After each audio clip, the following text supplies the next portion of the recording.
I call the Honourable Nathan Guy. Well, that was a riveting address there from James Shaw. Enlightening. Enlightening. It's interesting. I follow rural media clippings very, very closely as the opposition spokesperson for the primary sector. And guess who I saw on a farm in the last week or so? Come on, have a guess. Have a guess. His first visit ever to a dairy farm. Come on, who have we got? Have a guess. No, it wasn't Materia Ture. She's gone. No, it was James Shaw. And I scrolled down the photo to have a look at the gumboots he had on. Wairarapa has been pretty dry. It's almost in a drought. And there they were, shiny, brand new gumboots, never been on a farm before. But I acknowledge James Shaw for getting out on a farm. And he made some really... Yeah, that's right, that's right. He talked about biosecurity, clean gumboots, well done, but it would pay that he gets on a few more farms as Minister for Climate Change, because farmers are focused on environmental sustainability, but they're also very mindful of the fact of this review that is proposed following this very truncated bill that we are debating under urgency this evening at 8:45. And I can't believe, as I said in the first reading, that there's no reason that I can fathom that this bill couldn't have gone to the Primary Production Select Committee for even a truncated Select Committee period. I get the fact that the date in the South Island is going to expire 31 May 2018.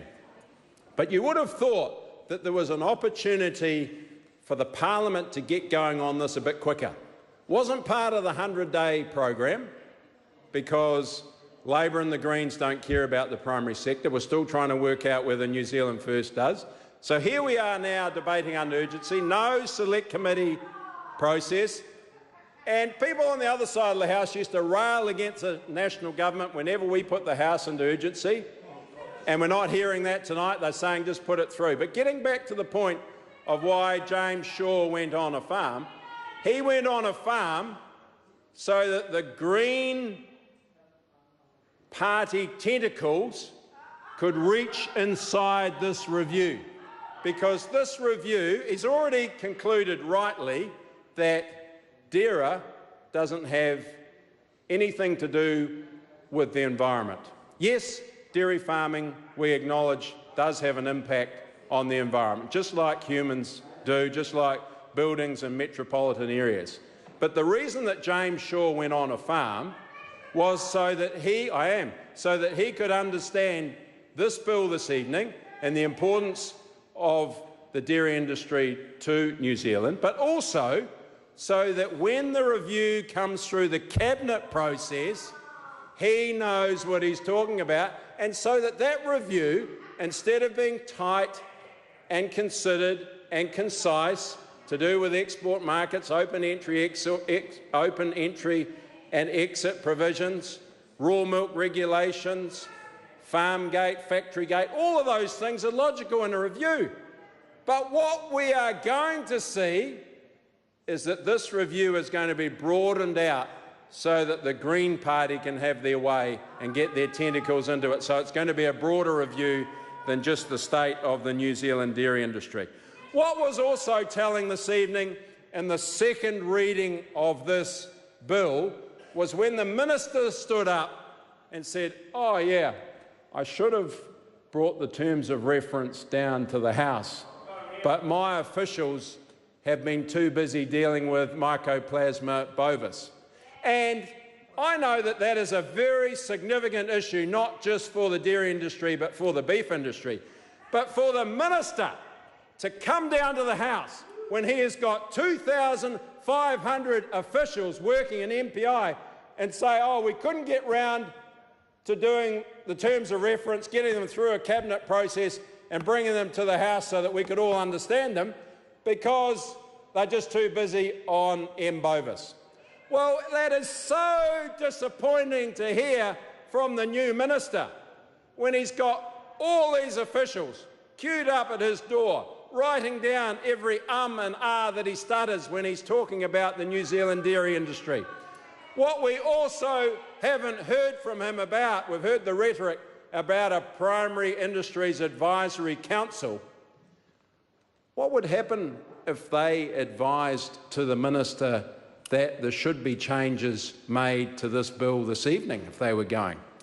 Wouldn't that be kind of interesting? He's also talking about something a bit like Sir Peter Gluckman, a science advisor, but having something for agriculture. I think that could actually be quite a good idea.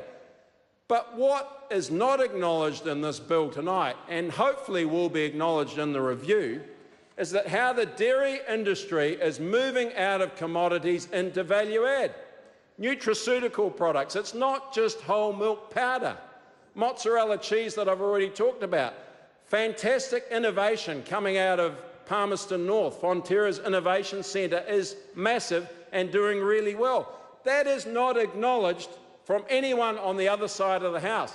Here we are this evening debating under urgency a bill that is just affecting the Southland. That is still significant by itself, Mr Speaker. You would think we would hear acknowledgement from the other side of the House about how important the New Zealand dairy industry is to the overall New Zealand economy. And you can bet your bottom dollar that Grant Robertson is up there with his Treasury officials, hoping like hell that the Fonterra milk price stays up where it is, because if it drops, and it may well do in the future at some stage in the next season or two, then it's going to make it very difficult for the government to balance its books with its spending priorities that it faces in front of itself. Anyway, to conclude, Mr Speaker, really where I started, this bill should be going to a select committee, and there's no reason why it can't. I'm disappointed that the minister has chosen to put the House into urgency for this. The second part is it's great that James Shaw has been on the farm for the first time. Well done. He needs to get on farms more often and understand what farmers are doing in terms of environmental sustainability, excluding dairy stock from waterways. I know the reason he did that, and that's so that he can understand the terms of reference. It's going to take 12 months. That'll be really costly. We still don't know who's going to drive it. Is it MPI? Is it MB? Is it Treasury? Is it an external lead person? We still don't understand about the submission process on that. Also, I'm very disappointed in the fact that in the campaign we saw the arrogance from Labor and the Greens using the dairy industry as a bit of a whipping boy. And that, as a result of what they did and proposed to do with the irrigation tax, farmers rallied and met in Morrinsville. And that was a massive rally. It was as big as the one that I saw on the steps of Parliament with the tractor that Shane Ardern drove up the steps. So I say to Barbara Stewart, who keeps chipping away and trying to interject, well, they're not very funny and they're not rare and they're not reasonable, so I'm just ignoring her. But I say to her, it's kind of interesting when we read Winston Peters' press releases leading into the campaign about DERA, and now they are supporting it. So we will watch this space with a great amount of interest. We look forward to our questions that we are going to propose to the minister when he's in the chair in the select committee part. We have got numerous questions, and we look forward to ongoing discussion and debate.